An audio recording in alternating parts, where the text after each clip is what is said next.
Sebelum kita memasuki ke topik utama, mari kita saksikan video informasi berikut ini. Video tentang bagaimana Tiongkok membangun 113 kota dalam waktu 40 tahun dalam kecepatan membangun yang tidak banyak yang paham bagaimana semua ini bisa terjadi.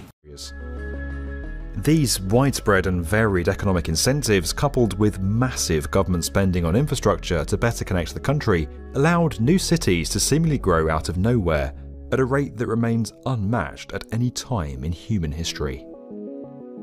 While the likes of Shenzhen, Guangzhou and Wuhan are now more widely known, dozens of others are yet to achieve the same notoriety, despite now having enormous populations and playing an increasingly important role in the global economy. Guiyang is a classic example of this.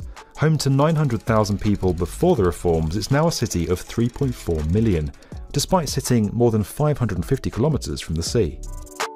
Lacking the easy access to global markets that coastal cities enjoy, Guiyang's economy transformed from one centered around machine manufacturing and mining to services, with an emphasis on computing and big data. Foxconn, Microsoft and Huawei all now run offices in the city. Despite now boasting a modern skyline, Guiyang has retained many historical sites, including the Qingyan ancient town and Jiaxiu Pavilion, which have contributed to a growing tourism base.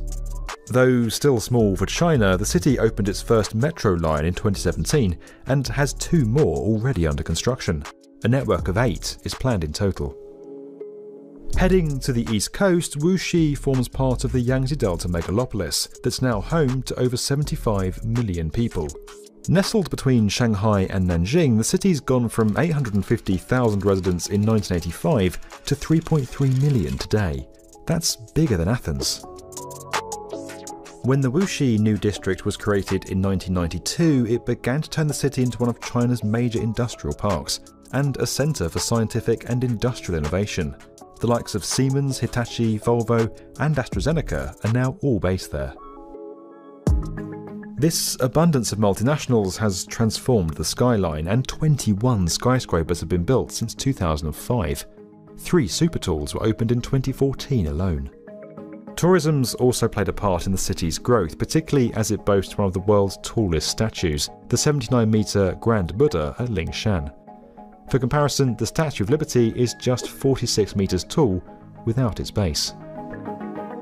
From a city of just 500,000 people in 1984, Ningbo, also on China's east coast, is now the same size as Rome and Montreal, with a population of 4.2 million.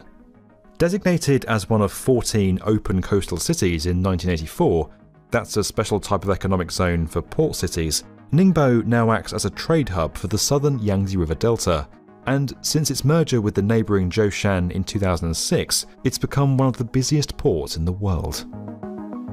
As a result, Ningbo forms a major part of China's 21st century maritime Silk Road initiative, better connecting eastern China with Europe. The city's transformation has seen it develop an impressive and modern skyline boasting 22 skyscrapers with a further 12 currently under construction, including the 409-metre Ningbo Center. Kita lanjut. Dalam 40 tahun sejak awal tahun 80-an, 1980 hingga saat ini, 113 kota di Tiongkok didirikan membangun tempat tinggal perumahan kondo apartemen untuk 740 juta penduduk atau hampir 25 miliar meter persegi bangunan. Mereka membangun 270.000 kilometer jalan raya dan anak jalannya, membangun 87.000 kilometer rel kereta api biasa, dan membangun 25.000 kilometer rel kereta api cepat. 20 pembangkit listrik tenaga nuklir, 55 power plant berbasis batu bara, solar, dan lain sebagainya, dengan total 250 megawatt listrik beserta jaringan transmisi ke seluruh Tiongkok, membangun 17 bendungan dan jalur irigasi, dan berbagai pembangunan lainnya dengan nilai investasi mendekati angka 50 triliun dolar jika diakumulasi nilai tersebut dalam 40 tahun, atau senilai hampir 400 kali APBN Indonesia yang hanya 130 bilion billion dolar. Dari mana uang Tiongkok bisa segitu banyak? Adakah yang memberikan Tiongkok pinjaman? Atau dari dagang? Atau dari modal 10 jual 15 untung 50%? Jadi dengan 50 triliun dolar tersebut yang buat membangun Tiongkok harus punya omset atau harus punya revenue 150 triliun dolar selama 40 tahun, alias Tiongkok untung dagangnya 1 triliun dolar berturut-turut tiap tahun selama 40 tahun. Oke, mungkin aja. Tapi siapa yang beli? Emang ada yang beli dengan nilai segitu besar? Sewaktu awal tahun 80-an, Tiongkok menghasilkan apa? Kalau 10 tahun terakhir mungkin dagangannya untung 1 triliun dolar, surplus per tahunnya mungkin di tahun 80-an, di tahun 90-an, di tahun 2000. Bagaimana Tiongkok membangunnya? Jadi pertanyaan sekali lagi, bagaimana cara Tiongkok membangun semua itu di awalnya? Kita lihat ke Indonesia sekarang. Untuk membangun ibu kota baru, IKN, hanya sarana dan prasarananya saja perlu 1.000 triliun rupiah anggarannya. Kemudian perlu 10 tahun untuk membangun fisiknya.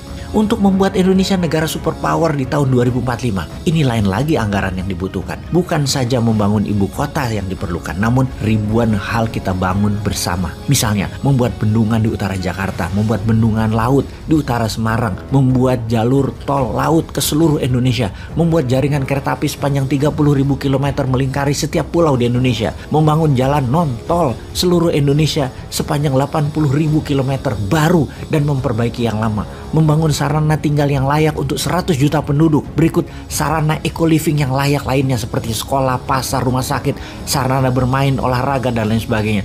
Membangun 1 juta kapal nelayan, membangun kekuatan pertahanan laut, darat, udara yang kuat, mendidik 50 juta penduduk memiliki keterampilan usaha, memiliki keterampilan produksi, dan memiliki keterampilan digitalisasi di dalam dan di luar negeri. Bagaimana memberikan 20 juta UKM dimodali untuk meningkatkan usaha dan meningkatkan produksi. Dananya pasti diperlukan bukan hanya 11.000 triliun rupiah atau dalam bilangan dolar 750 billion yang belum juga 1 triliun dolar, maka kita perlu dalam 23 tahun ke depan setengah apa yang diperlukan Tiongkok membangun. Indonesia butuh sekitar 25.000 billion atau 25 triliun dolar atau setiap tahunnya lebih kurang 1 triliun dolar atau 1.000 billion dolar. Baru pada tahun 2045 Indonesia menjadi negara superpower sejajar Tiongkok, sejajar Amerika. Dari mana 25 triliun dolar tersebut? Atau per tahunnya dari mana 1 triliun dolar? Atau dalam 1 tahun perlu dana segar sebesar PDB Indonesia saat ini 16.000 triliun rupiah. Rumusnya sederhana, jumlah uang beredar harus sama dengan jumlah atau nilai barang yang diproduksi. Jadi kita menengok sisi produksinya terlebih dahulu. Apa yang mau Indonesia bangun untuk membuat Indonesia menjadi negara superpower di tahun 2045, Indonesia emas, Indonesia 100 tahun merdeka. Kita hitung atau kita buat cost accountingnya terlebih dahulu. Kita rinci apa yang mau kita bangun, apa kebutuhan dasarnya, kebutuhan materinya, kebutuhan teknologinya, kebutuhan alat dukungnya, kebutuhan keterampilan SDM-nya. Kita mulai dari yang Indonesia bisa 100% dan bahan bakunya 100% Indonesia bisa dan 100% Indonesia punya. Maka membangun 20 juta rumah tinggal, 80.000 kilometer jalan raya, jembatan, dan lain sebagainya, sarana tinggal seperti sekolah, kampus, rumah sakit, pasar, kapal nelayan, pertanian, perkebunan, pupuk, dan penunjang lainnya, 100% Indonesia bisa. Kita bisa mulai dulu segera. Bagaimana kalau tahun 2023, tahun 2024 ini dulu kita bangun, yang kemudian bertahap apa yang akan kita bangun demi Indonesia menjadi negara superpower. Kita siapkan apa yang kita tidak ada unsur importnya untuk kita bangun segera.